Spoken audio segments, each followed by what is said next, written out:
I was born and raised in Mexico, and I grew up eating things like carne asada, chicken quesadillas, tacos al pastor. However, I never really questioned myself. Where did these things really come from? What had to happen in order to have this food on my plate? And honestly, I did not want to know how the animal was killed or if this was the best thing for my body. After all, it was delicious.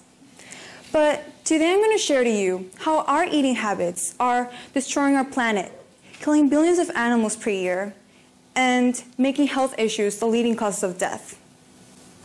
So let's take it back thousands of years ago, before humans even existed.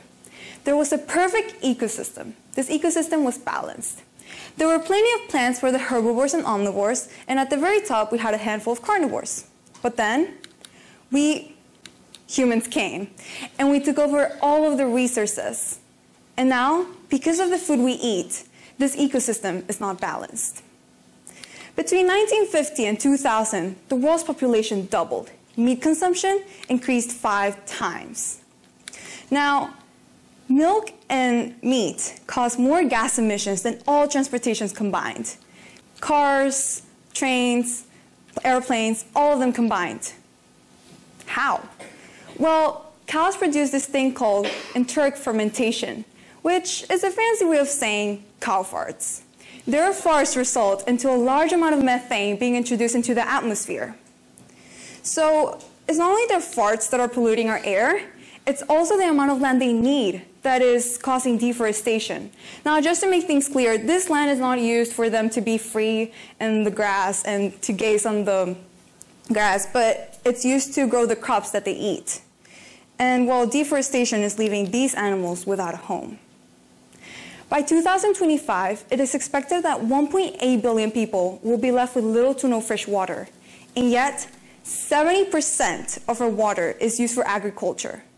70%, I mean, that's a lot of water. So now, here's a graph that will show you how much water is needed to produce 1 kilogram, just 1 kilogram of each of the following. So we have things like chicken or pork, which is about the same amount, but 4,000 liters of water is still a large amount of water. And then we have beef. 15,500 liters of water to produce 1 kilogram. But why can't we eat things like cereals or apples that take up so little water compared to all of these? Now, meat consumption is causing all of this harm to our planet. Eventually, this ecosystem will collapse and we'll be left with nothing. So why wait till later if we can do something now?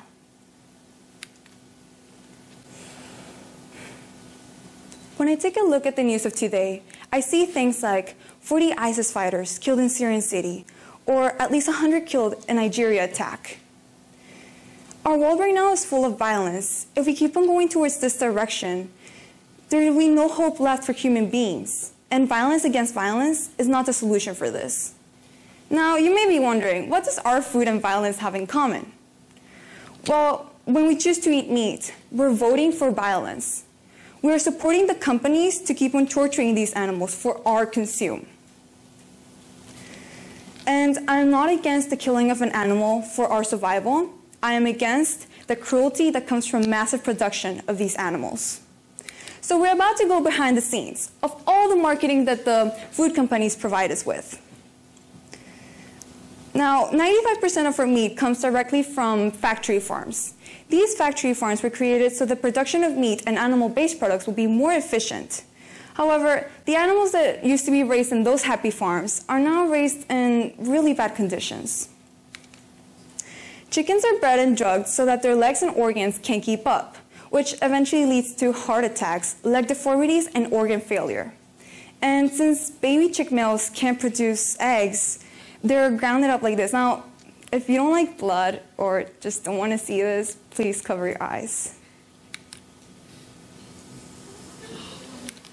Yes, really sad. Okay, moving on to cows.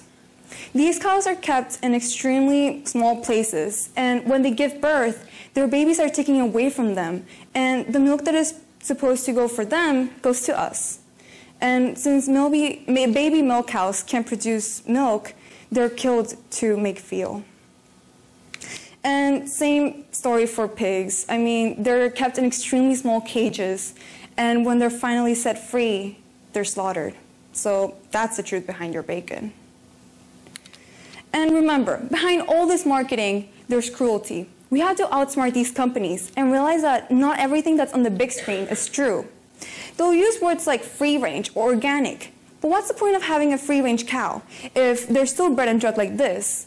Or having organic milk if they're still kept in factory farm-like conditions? A good and quick way to see how the reality behind our plate is just to Google factory farms cruelty or just factory farm conditions, and you're probably going to see even worse pictures than these. I believe that if a human being is caring enough to care about these animals, this human being will never be able to kill another person because of their beliefs, religion, or races. So I think now the question is, do we have to eat meat? Well, I mean, it's really up to each and one of you, but we're surely over-consuming it. We can still decrease more than half of our meat consumption and be even healthier. So, for those of you who are worried about muscle building, there's even a website called veganbodybuilding.com. Now, most of these people chose a vegan diet because they realized that it suited them the most, and they were really happy with the results. Their secret was to keep the same amount of protein, but just plant-based. But let's talk about something that's more important than muscle building, which is our health. Now, here's a graph that will show you the top 10 leading causes of death in the United States. The ones marked with a red arrow are diseases caused by the food we eat. Now, why am I showing you an American graph and not a Taiwanese graph? Well, mainly because American food companies are spreading around the world. I mean, just take a look at McDonald's or Krispy Kreme, Kentucky Fried Chicken. They're everywhere now. And this will eventually be us, and we don't want that.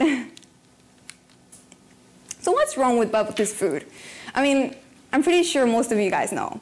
It's full of full of bad things, which will eventually kill us. I mean, it's poison for our body. And I think it's time for us to make changes, not only for the animals or the environment, but for our own well-being. Did you ever realize how much your body loves you? I mean, it's always trying to keep you alive. That's all your body has to live for.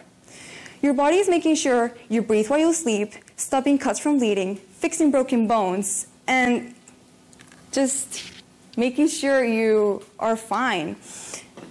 Your body literally loves you so much, and it's time for you to love your body back and reward it with the best food. And honestly, I don't blame these companies or their marketing for our consume, because after all, they're just producing what we demand for. We as consumers have power. If we stop buying their products and ask for healthier, more humane ones and more animal-friendly, we will eventually get these. Now, what I just mentioned is something that will never be massively advertised, because these are things that big food corporations don't want us to know. There's so many ways that we can impact our world, and our diet is a perfect way that we can start making these changes. If we start making changes right now, the next few generations won't be misled by this marketing and will make decisions based on their health and the environment. Here's a graph that will show you, a timeline that will show you life on Earth. As you can see, humans have only lived that tiny little red mark over there. How? How is this possible? I mean, if humans are the most intelligent species on Earth, why are we destroying our Earth? I mean, why are we destroying our planet? In my opinion, I feel like we're blinded by this modern world full of technology.